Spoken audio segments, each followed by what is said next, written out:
Assalamualaikum warahmatullahi wabarakatuh. Saya Tasyana dari kelas 1B Manajemen dengan NPM 12102070. Di sini saya akan menjelaskan tentang teori motivasi.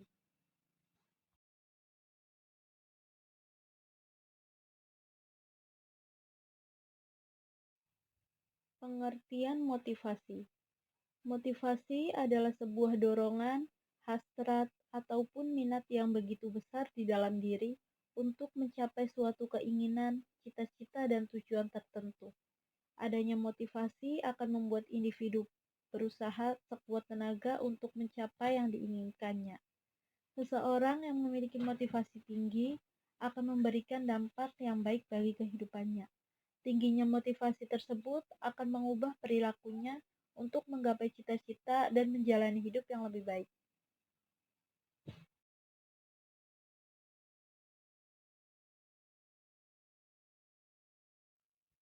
Teori motivasi.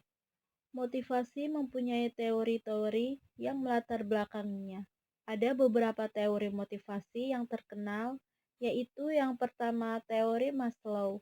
Teori Maslow beranggapan bahwa individu akan mempunyai perilaku untuk mendorong kehidupannya dalam rangka memenuhi segala kebutuhan hidup. Individu cenderung akan berusaha untuk memenuhi kebutuhan pertamanya. 2. Teori keadilan. Adam Smith telah mengembangkan teori ini. Ia mengemukakan bahwa dalam teori temuannya ini terdapat 4 komponen utama, yaitu outcome, input, equity, inequity, dan comparison appreciation. 3. Teori harapan.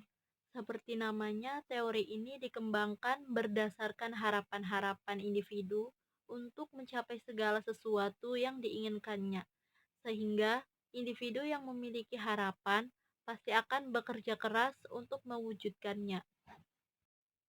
Yang keempat, teori motivasi prestasi, bahwa di dalam diri seorang karyawan pastilah memiliki energi potensial. Energi potensial tersebut dapat dikeluarkan oleh setiap individu berdasarkan besarnya dorongan yang ada di dalam dirinya, sehingga energi tersebut dapat menghasilkan harapan, prestasi, juga keberhasilan dalam menjalani pekerjaan tersebut.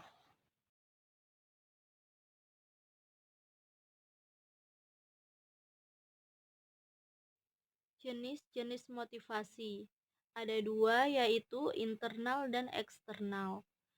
Motivasi internal yaitu motivasi yang berasal dari dalam diri setiap individu.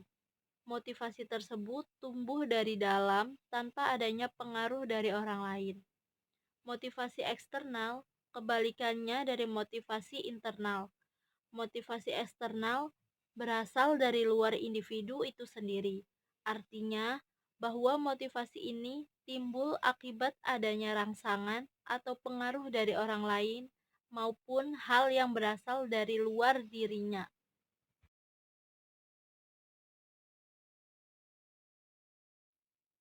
Bagaimana cara meningkatkan motivasi kerja?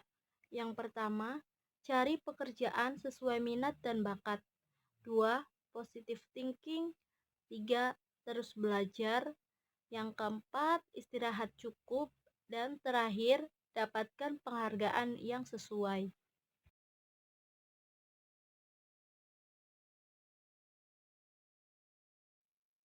Fungsi dan tujuan motivasi. Yang pertama, menentukan arah langkah. Motivasi akan dapat menuntun kita menentukan langkah dalam hidup, baik seperti cita-cita yang akan dicapai, prestasi yang akan didapat, maupun segala hal yang akan kita inginkan. Kedua, menentukan keputusan tindakan. Saat menjalani kehidupan, tentu akan banyak tindakan-tindakan yang diambil, baik yang berisiko kecil hingga besar. Tujuan dan motivasi itu sendiri adalah untuk menentukan setiap tindakan yang kita ambil. 3. Menyeleksi perbuatan.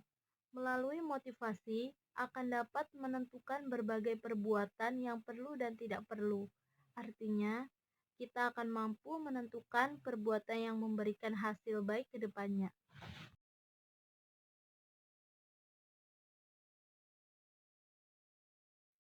Manfaat motivasi bagi perusahaan, yaitu dapat merangsang motif seorang karyawan untuk membantu dalam memulai dan mempertahankan tindakan, juga untuk membantu secara luas dalam upaya pemenuhan target perusahaan. Motivasi memiliki manfaat besar secara holistik pada keseluruhan kinerja karyawannya. Sekian dari saya. Mohon maaf bila ada kekurangan. Wassalamualaikum warahmatullahi wabarakatuh.